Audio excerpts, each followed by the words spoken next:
Hey, what is up, guys? Welcome back to another video. Today we are actually checking out 6 lies America told me about Europe. So let's actually see what we actually got here today, guys. It's a first time reaction, so let's get right into it and see what we got. If you're new to the channel, guys, here we do reactions around different things, different culture, different countries, things like that. We've been doing Netherlands for quite a while now, but we're going to be switching it here and there a bit. So yeah, guys, stick around till the end and let's find out what we got here today. Let's get it. Hey everybody, welcome back. International Carl doing another video for you. If this is your first time to my channel, please right now stop and hit the like button, consider subscribing, and as always, hit me in the comment section because those that have subscribed to my channel guys. know that I'm Down always below. active in the comment section. Now, this video, we're going to talk about a couple lies that the United States pushes into us as Americans growing up. And let's talk about it right now. Let's get to it right now. Lie number 1. This one is a funny one to me because in the United States, it's always, I don't care if you're a Democrat, I don't care if you're a Republican, I don't care if you're independent, I don't care where you're at on the political spectrum. You're always going to have a politician telling you that they hate our freedoms, our freedom of religion, our freedom of speech, our freedom to vote and assemble and disagree with each other. that's right, they hate us for our freedoms. Can you believe that? As if nowhere else in the world has any freedoms. Like Europe. You know, in Europe, they act like if you come to Europe, there's just no freedoms. What freedoms do I not have here in Europe? You know, as these are Western democracies with Western values and culture that has been exported to the United States. And it's become its own thing. I'm not saying one is better than the other, but freedoms exist here. I'm still scratching my head. What freedom do you have in America that I don't have here? Let's talk about freedom of speech, for example. In America, you have freedom of speech. In the UK, for example, you don't have freedom of speech. What does that go to mean, though, is freedom of speech? I don't really understand what the meaning behind that actually means. What you have is freedom of expression. Slight different tweak, but let's give you an example. In America, you can be as racist as you want to somebody. You can walk up to me, walk up to any black person and say the N-word all day long if you want. Where in the UK, you really couldn't do that. That is true, though. In the UK, if you go around saying the N-word, bro, it won't turn up for good, so I don't think that's a pretty good idea. Because at some point, you will cross a fine line of inciting racial hatred. So if you define your freedoms based on your ability to call somebody an N-word or call some Asian American some type of offensive word, by all means, you can have that freedom. I don't need that freedom. But other people in America talk about it like freedom for guns. Ooh, guns, guns, guns. They want to take your guns. Well, let's see. Here in the UK, can you have guns? Yes. Can you have a rifle? Yes. Can you have a handgun? Yes.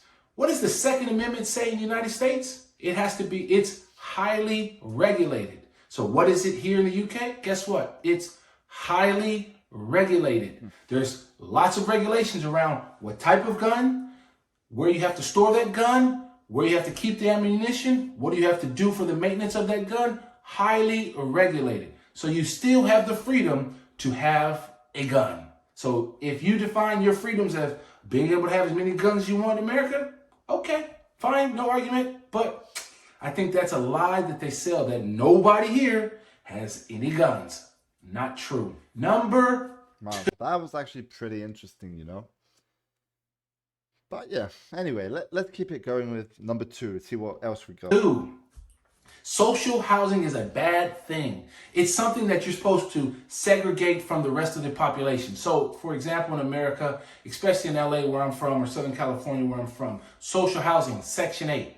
Well, that's usually in a separate side of the city, not being seen. I don't even know where it's at because where I grew up was nothing but beautiful homes, single family homes, no social housing. Where here in the UK, just in Europe in general, it's all sprinkled around you. For example, here in the UK, I live in a beautiful big house, beautiful executive style estate. I have a nice car, but guess what? On this estate and on several new estates, they all have social housing. And they do things that are different in the United States or that they do here in the UK that they wouldn't do or they don't do in the United States. You could be on social housing, but guess what? You can partially own that house. So that way you can be on the track. So you can buy 10% of the home, 20% of the home, 50% of the home, and try to get all the way up to 100% of the home like me or you do. So that's a different strategy that they do so that social housing is good for everybody, because that way the kids get to interact with all people from all social and religious economic backgrounds. And you as an adult get to work and meet and mingle with people from all different backgrounds. I think the neighborhoods are better for it. They're safer for it. Less crime, because guess what? If you're in an executive style estate, well, guess what? You want to keep your home value high. You want to keep it nice and looking new. And that's going to put pressure on the social housing to also keep their house nice, keep the estate looking nice and new and fresh. So I think that's a myth, and I think that's something that should be revisited in the United States. Number 3, in America, they teach you this, that somehow being a hard worker means coming in early, staying late, never taking a vacation, and definitely don't call in sick. Bro, I mean, bro, that's not called hard working, bro, in my opinion. Like, I mean, come on. That's just like pressuring yourself at doing stuff you really don't want to do, but you just do it to like show off or whatever. That's not hard work, bro. That is like the biggest mistake you could ever make, faux pas you could make. I'll give you an example. When I was working for a large airframe manufacturer in the United States, I remember a friend of mine, we wanted to take 2 weeks off and go do something. Our managers looked at us like we were crazy because we wanted to have the audacity to take 2 weeks off.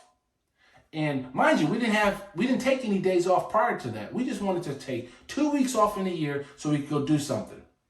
They were like, no, rejected, slim that down to a week. And I'm thinking, isn't that my time off to relax, to recharge my battery so I can come back to work? No. Now, I think minds and hearts have changed a little bit in the United States back from when I don't think that this is just in the United States, though. I mean, it could be worldwide, so started working back in the early 2000s or mid 2000s, I should say. But that was a faux pas. Well, here in the United Kingdom and here in Europe, for example, it's encouraged to take time off. You get 20, 25 plus days off in mostly all European countries. I think by law in the European Union, you have to have 20 days off. So it's encouraged to take time off because either you use it or you lose it. And for example, I think Sweden, if I can find the article, it's on the screen now. But if not, Sweden is actually doing a trial where they're reducing the work hours to 6 hours to see if it increases productivity. Because employers are seeing that the employees are more rested and more focused when they come back to work. Number 4, America sells you this, that capitalism and consumerism go hand in glove. It's like this cycle. You have to work to buy, to work again to pay for what you buy, to buy some more stuff, to then work again and go down this continuous loop of working to live. And in Europe, one of the things that I find, I think is a beauty and a benefit of working and living in Europe is that there's more of a work-life balance. As I just talked about in point number 3, is that you have time off to actually do stuff. And you don't just have this endless working to consume. Don't get me wrong. We go on vacation, so we're consuming what I would call, we are consuming experiences, but we don't live to work, we work to live. And that is a benefit of living in Europe, and I think that is great. And I think the US sells a lie to its people by telling them that you have to work hard to then buy stuff and never do anything. Number 5. Like literally, I've also heard that in America, like their vacation days it's not really that much, even if I don't think they even have any at all. So bro, I mean, it pretty much sucks. Which kind of ties into the first one I said, but it really is on the Republican right side in America. They always preach, especially during the Obamacare era, 2012, was all about these death panels. They literally produced a video where they were throwing grandma off a cliff because of social medicine. Make no mistake about it. President Obama and the Democrats who supported Obamacare began throwing seniors off the cliff back. Nah, bro. The evils of social medicine, that you were going to have death panels if you got sick. I mean, how ridiculous of a lie that is. I mean, it's a bold-faced lie. I've lived here 11, 12 years. I have yet to ever see a death panel. I have known some older people. I know some younger people. I know myself. You can walk into any hospital in any country in Europe and there's not a single death penalty. What do you expect them to say? Oh, sorry, you had a heart attack last year, Mr. Carl, but since you had one last year, we're not going to treat you for this heart attack because the panel has refused your care. Wow, bro. On a side note, you kind of already have that. Wow, man. You just have it through the insurance companies because guess what they do? Decide not to cover you. They say, it's a pre-existing condition. I don't think you can do that anymore, but they'll say that, or they'll find a way to deny coverage. They'll make it so high to cost to do it that you have to do it out of pocket. And guess what? Now you're bankrupt. So that loops right back to number one. How are you free if you have to live with the pressure of going bankrupt and not being able to pay your bills? Because guess what? You have the audacity to break your hip, get sick. I don't know. You pick it. So those are the 5 things that I think that the United States lies or misleads its people on purpose to further whatever big business or whatever political agenda that they have to the people. I'm going to leave you with a bonus one, which is kind of strange if you look at it. Because number 6 is this. In America, every day, all students around the nation get up every morning and say the Pledge of Allegiance. You pledge yourself and align yourself to the United States flag and to the republic for which it stands. Wow. Now, that's not something that's common in Europe.